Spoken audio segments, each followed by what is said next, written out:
Good morning. Have a nice day. This is Basveshwar Kadgaonkar and you all of watching my YouTube channel Speak English with BK. Friends, how are you? I hope all of you guys are fine. Okay? May I right?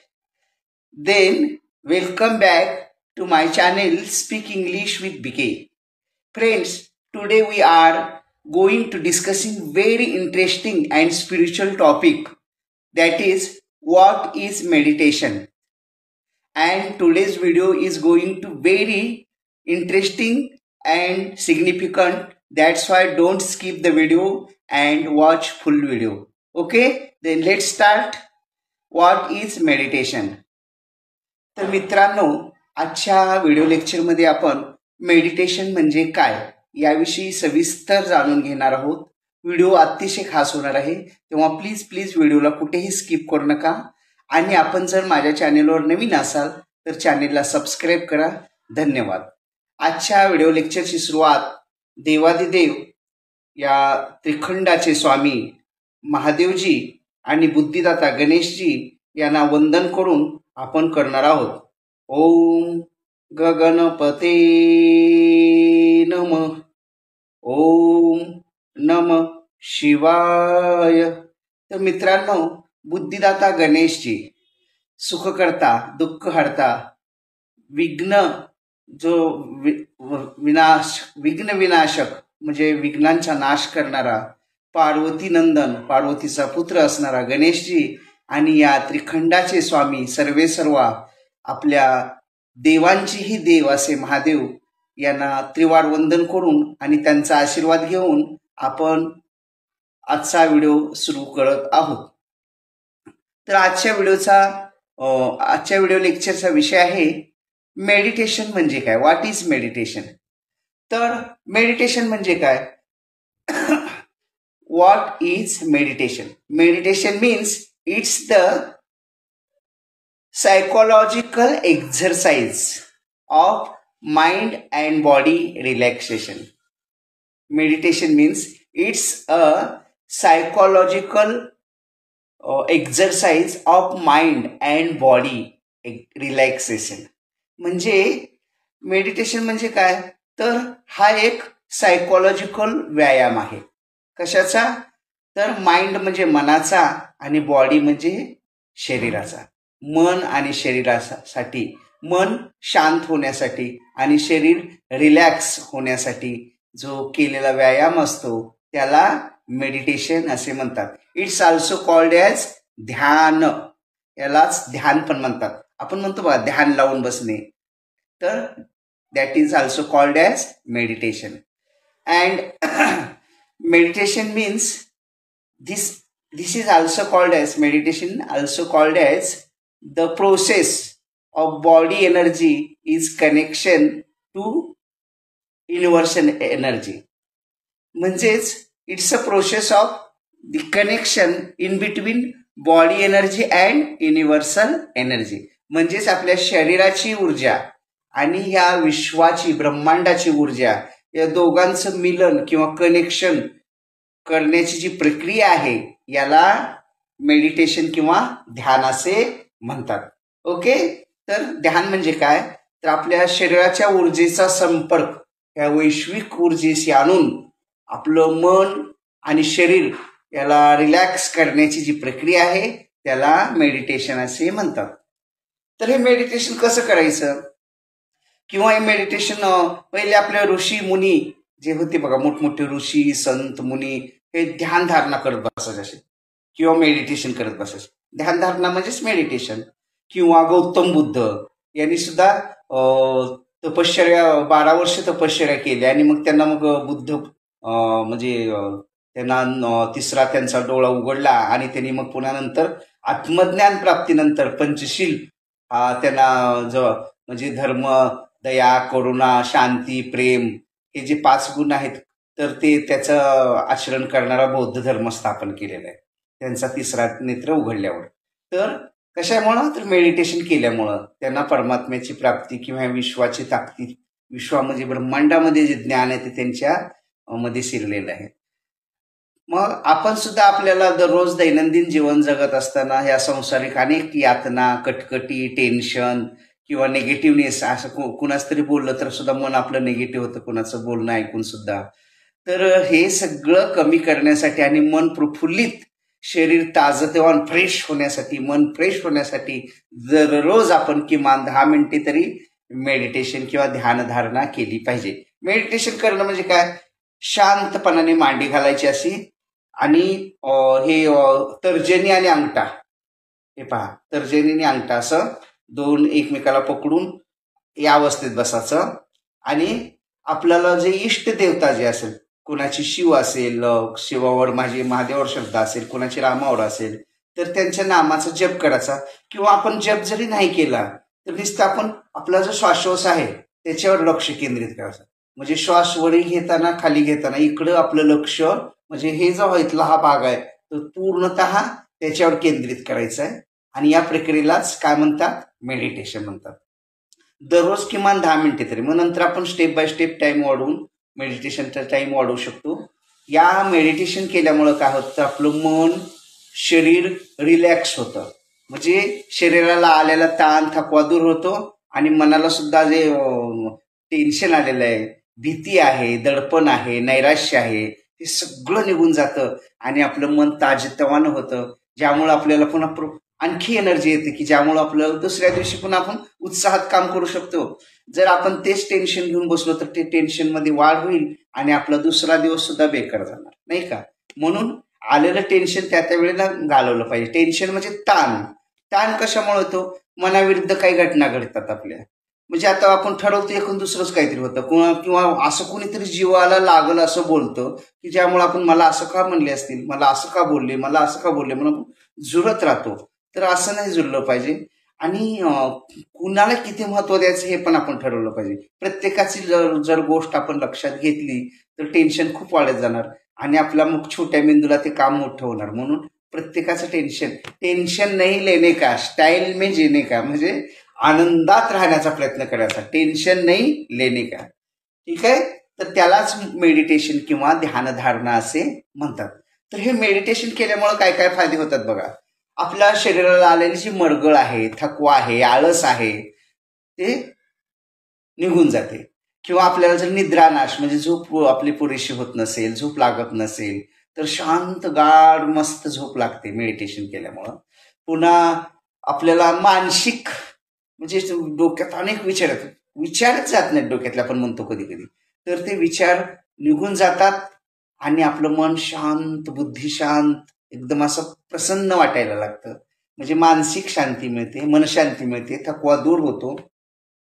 शिवाय आपल्याला जे नैराश्य आलेलं आहे, नैराश्य येतं बघा. आता एक एकदा आपण खूप खूप खूप अभ्यास करतो आणि आपण ठरवलेलं असतं 95% पडतील, 96% पडतील आणि एखाद्या दिवस मग आपल्याला पडतात 70% किंवा 80%.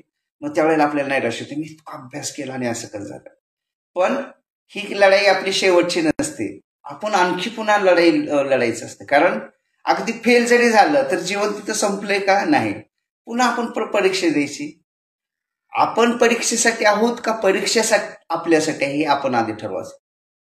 कोण आहे कोणासाठी? परीक्षा आपल्यासाठी आहे, परीक्षेसाठी आपण नाही. म्हणून त्या परीक्षेला पण तितकंसं महत्व, परीक्षेला महत्व आहे, परंतु शेवटी शिर सलामत पगडी हजार. आपलं मन किंवा आपली बॉडी किंवा आपण जिवंत असू किंवा आपलं बॉडी व्यवस्थित असेल तर ह्या सगळ्या गोष्टीचा फायदा आहे ना. मग बॉडीच गेल्यावर काय करायचं? म्हणून कुण्या गोष्टीला कितपत महत्व द्यायचं आणि आपलं मन प्रसन्न, मन आणि शरीर प्रसन्न ताजेतवाने राहण्यासाठी आपण मेडिटेशन दररोज करायला हवं. आणखी काय होतं फायदा मेडिटेशन केल्यामुळं? आपल्या मनामध्ये जे निगेटिव्ह विचार आहेत हे निघून जातात आणि आपलं मन सकारात्मक होतं, म्हणजे पॉझिटिव्ह होतं आणि आपल्याला मग उत्साह येतो काम करण्यासाठी, एनर्जी येते. कारण हे काय येते तर आपली बॉडी कनेक्ट कुणाला झालेली हे वैश्विक युनिव्हर्सल एनर्जीला. आपण ध्यान ज्या वेळेला करतो ना त्यावेळेला ही वैश्विक एनर्जी आणि आपल्या शरीराची एनर्जी यांचं मिलन होतं आणि ती वैश्विक एनर्जी आपल्या शरीरामध्ये खेचली जाते, आकर्षित केली जाते, ज्यामुळे आपल्याला ही पॉवर येते. कारण जे विश्वात आहे तेच आपल्यात आहे. आपला देह काय पंचमहाभूताचा, पृथ्वी तत्व, वायू तत्व, आकाश तत्व, अग्नी तत्व आणि जल तत्व. आणि विश्वामध्ये बी तेच आहे. आता आपल्या शरीरामध्ये जे रक्त असतं, रक्त ते काय, जलतत्व. रक्त किंवा पाणी शरीरामध्ये जे असतं ना, ते जलतत्व झालं. आपल्या शरीरातले जे हाडं आहेत, हाडं, bones, that are earth element, म्हणजेच ते पृथ्वी तत्व झालं. आणि आपल्या शरीरातलं जे वायू तत्व आहे, वायू तत्व म्हणजे शरीरातल्या जे पोकळ्या आहेत, उदाहरणार्थ पोटामधली पोकळी असेल, इथं कोपऱ्यातली पोकळी, या पोकळ्यामध्ये नाकाच्या पोकळ्या, कानाच्या पोकळ्या, जी ही असते, ते काय असतं शरीरातलं, पृथ्वी म्हणजे पृथ्वी तत्व झालं, हे जलतत्व झालं. आता अग्नी आणि आकाश. तर पोकळ्या म्हणजे आपल्या शरीरातलं आकाश तत्व. आता हे कानाच्या मध्ये अशा हवा पोकळ्या आहेत बघा, नाकाच्या मध्ये पोकळ्या, तर हे शरीरातलं आकाश तत्व झालं. शिवाय वायू तत्व म्हणजे आपण जे श्वास घेतो, ब्रिदिंग, खाली वर घ्यायची क्रिया सारखी चालू आहे ना, ब्रिदिंग, दॅट इज हे वायू तत्व शरीरातलं. आणि अग्नी तत्व म्हणजे आपल्या शरीरातला जो जठराग्नी आहे, हा जठराग्नी म्हणजे जिथं अन्न पचन होतं, सगळं अन्न खाल्लेलं त्या जठराग्नीमध्ये जाऊन त्याचं अन्नाचं पचन होतं, तर तो अग्नितत्व. असे 5 तत्व आपल्या शरीरात आहेत. आणि बाहेर पण तेच आहेत, युनिव्हर्सलमध्ये बाहेर बी तेच आहे. जे जे जे ब्रह्मांडात आहे ते सगळं आपल्या शरीरात आहे. म्हणून हे मेडिटेशन केल्यानं काय होतं, तर आपल्याला आपल्या शरीरातलं जे हे आहे, टेन्शन म्हणा, नैराश्य म्हणा, हे दूर व्हायला मदत होते आणि आपलं मन सकारात्मक होतं. पुन्हा दररोज जर आपण हे मेडिटेशनचा सराव केला, नंतर टाइम वाढायचा. अगोदर 10 मिनिटं जरी केलं, नंतर 15 मिनिटं, 20 मिनिटं, अर्धा तास, त्याच्या पलीकडे नाही, पण एक किमान तास तरी केलं पाहिजे. तर मेडिटेशन जर दररोज आपण केलं तर आपल्याला काय होतं, मग आपल्या शरीरातली बीपी, शुगर कंट्रोल राहते. म्हणजे बीपी जास्त वाढतही नाही, उच्च बीपी बी होत नाही, लो बीपी बी होत नाही, म्हणजे हाय बीपी होत नाही, लो होत नाही, बॅलन्सिंग राहतं. शिवाय शुगर लेवल पण आपली साधारणतः 110 वगैरे जे नॉर्मल रेंज आहे त्यामध्येच राहते. जेवणाच्या अगोदर आपण जर शुगर चेक केली तर किमान 110 असायला हवी, तर त्या लेवलमध्ये राहते, वरतीही जात नाही, खाली येत नाही, म्हणजे शरीराचा बॅलन्स राहतो. कशामुळं? मेडिटेशनमुळं. किती फायदे आहेत बघा. शरीराचा जसं आपण व्यायाम करतो की दंड, जोड, बैठका करतो शरीर धष्टपुष्ट होण्यासाठी, किंवा जिम्स लावतो, जिम मध्ये पुन्हा ते डिप्स, ती वेट लिफ्टिंग वगैरे असतं, ते सगळं करून आपलं शरीर आपण पिळदार वगैरे करतो. पण मन सुद्धा स्ट्रॉंग करण्यासाठी आपण व्यायाम केला पाहिजे. आणि मेडिटेशन हा मनाचा व्यायाम आहे. शरीराला तर व्यायाम होतच होतो, पण मन सुद्धा तुष्ट होतं, आपलं मन सुद्धा स्ट्रॉंग होतं. होय, शरीर सगळं चांगलं आहे, मन जर आपलं स्ट्रॉंग नसेल, फार अगदी काय म्हणतात त्याला, नाजूक असेल, तर आपल्याला हार्ट अटॅक येतो ना. कशामुळं? मन आपलं स्ट्रॉंग नसल्यामुळं. तर ही हार्ट अटॅकची भीती सुद्धा राहत नाही, म्हणजे दबाव येत नाही मनाला. या सगळ्या गोष्टी कशामुळे होतात? तर मेडिटेशन केल्यामुळं. तसंच मेडिटेशन केल्यामुळं आणखी काय होतं, आपल्या शरीरातलं जे हे आहे मेटाबॉलिझम म्हणजे चयापचय क्रिया, आपल्या शरीरातल्या जे चयापचय क्रिया म्हणजे शरीराच्या जे सगळ्या क्रिया आहेत, तर ह्या मेटाबॉलिझमचा बॅलन्स राहतो, म्हणजे वाढतही नाही, कमी होत नाही. आणि याचे सुद्धा 2 प्रकार असतात मेटाबॉलिझमचे, एक कॅटाबॉलिझम आणि दुसरा ॲनाबॉलिझम. म्हणजे शरीरातलं जे अन्न आपण खाल्लेलं आहे त्याचं ऊर्जेमध्ये रूपांतर करण्यासाठी जी क्रिया केली जाते त्याला मेटाबॉलिझम म्हणतात. त्याचे सुद्धा 2 भाग होतात, एक ॲनाबॉलिझम आणि दुसरी कॅटाबॉलिझम. तर ह्या ॲनाबॉलिझम आणि कॅटाबॉलिझम ह्या दोन्ही क्रिया म्हणजे त्यांचं कार्य व्यवस्थित चालतं. म्हणजे आपलं शरीरातलं जे जितकं पाहिजे मेटाबॉलिझम, म्हणजे आपलं शरीराचं वजन साधारणतः किती आपल्याला त्या वय, आता साधारणतः आपण आपलं वय आहे 50 वर्ष, तर आपलं साधारणतः 70 पर्यंत वय पाहिजे, त्याचे म्हणजे वजन पाहिजे 50 वयात 70 पर्यंत, 70च्या पुढे नाही जायला पाहिजे, किंवा 65 ते 70 मध्ये असायला पाहिजे. त्याच्या कमी जर एकदम 40 वर आलं तर ते पण डेंजर आहे, आणि आपलं वजन 90 वगैरे झालं तर ते पण डेंजर आहे. म्हणजे प्रमाणात राहिलं पाहिजे. तर ही वजन नियंत्रित ठेवण्याची जी क्रिया आहे त्या that is called as metabolism. आणि metabolism also have 2 types. First is catabolism and second one is anabolism. म्हणजे कॅटाबॉलिझम आणि ॲनाबॉलिझम हे दोन्ही कार्य आपल्या शरीराचे व्यवस्थित राहतात. कशामुळं? मेडिटेशन केल्यामुळं. तसंच आपल्या बॉडीमधली जी ही आहे एनर्जी, बॉडी एनर्जी ही व्यवस्थित राहतात. कशामुळं? मेडिटेशन केल्यामुळं. तसंच आपल्या बॉडीमधली जी ही आहे energy, body energy is increases. आपल्या शरीरातली ऊर्जा वाढते. ऊर्जा वाढल्यामुळे आपल्याला फ्रेशनेस येतो, बल, तेज, बुद्धी, मन वाढतं, आपलं फ्रेश होतं आणि शरीरातली मरगळ निघून जाते, निगेटिव्हनेस निघून जातो आणि आपल्याला ताजं तवानं होतं. जसं आपण झोपेतनं सकाळी उठल्यावर आंघोळ केल्या केल्या किती फ्रेशनेस वाटतं नाही का? सकाळी आपण जर फिरायला जात असू, सकाळी कोवळ ऊन घेत असू, मग आंघोळ करत असू लवकर उठून, तर किती फ्रेशनेस येतो का? अगदी तसं वाटतं. कशामुळं? मेडिटेशन केल्यामुळं. म्हणून प्रत्येक मानवानी शरीर तंदुरुस्त राहण्यासाठी आपण जसा व्यायाम एक्सरसाइज करतो, तसं आपलं मन सुद्धा तंदुरुस्त राहण्यासाठी आपण मेडिटेशन केलं पाहिजे, ध्यान धारणा केली पाहिजे. आपलं जे उपास्य दैवत असेल त्याचं नामस्मरण केलं तर आणखी चांगलं. म्हणजे आपलं स्वार्थ म्हणजे आपलं हे फ्रेशनेस येणं, आपली मरगळ जाणं, हा झाला आपला स्वार्थ. आणि परमार्थ म्हणजे देवाचं नामस्मरण बी होईल. त्यामुळं आपल्या शरीरातले जे भाव आहेत ह्या परमेश्वराविषयी ते त्या ब्रह्मांडात जातील आणि परमेश्वरापर्यंत पोहोचतील आपल्या मनातल्या भावना, आणि परमेश्वर आपल्याला त्याचं फळ देणार का नाही. म्हणून भक्ती करण्याचा एक मेडिटेशन मार्ग आहे. फक्त मनाचा व्यायामच होत नाही मेडिटेशन ना, तर भक्ती पण होते. म्हणजे परमेश्वराला मिळवून घ्यायचं साधन सुद्धा आहे मेडिटेशन म्हणजे. म्हणून आपण दररोज मेडिटेशन केलं पाहिजे. जसं आता अनेक प्रकार आहेत हे करण्याचे, उपचार करण्याचे मनावर किंवा शरीरावर. रेकी झालं, हेलिंग झालं. हे रेकी हेलिंग तुम्ही ऐकलं असेल, किंवा हिप्नॉटिझम असेल असे. पण यातला सगळ्यात उत्तम मार्ग म्हणजे मेडिटेशन. मेडिटेशन म्हणजे एकाग्र होणे आणि बसणं. असं जी आपली ही जी तर्जनी आहे आणि अंगठा हे एकमेकाला टच करून असं ताट म्हणजे पाठीचा कणा ताट राहिला पाहिजे, अशी ह्या अवस्थेत बसणं. आणि साधारणतः डोळे मिटलेच पाहिजे.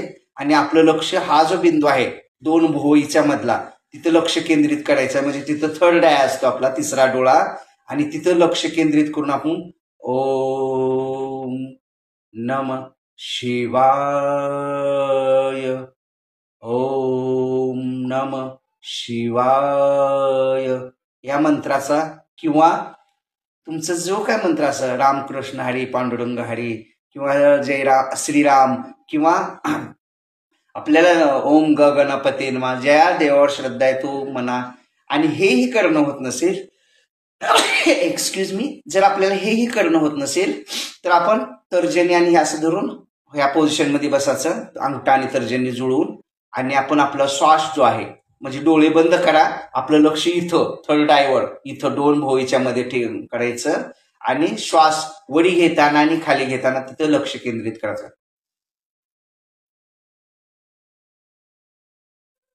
Like this. असं जरी केलं तर तसं सुद्धा मेडिटेशन होतं. तुम्हाला जी पद्धती अवलंबायची असेल, आता एखाद्याला देवाचं नावच घ्यायचं नाही, नास्तिक असतील तर त्यांना आपण आग्रह करायचा नाही. परंतु देवाचं नाव घेऊन जर आपण मेडिटेशन करत असू तर दूध में शक्कर, दुधात साखर, म्हणजे अगदी चांगलं. तर I hope all of you guys understand today's topic very well. And even if there is any type of difficulty, any type of conclusion about this topic, then please contact me, or you just put your difficulty in comment box. I will try to sort out your difficulty 101%. If you likes my video, then make it like, share it, and give your best comments. And guys, if you are new in my channel, and even if you are not subscribed my channel, then please subscribe the channel firstly.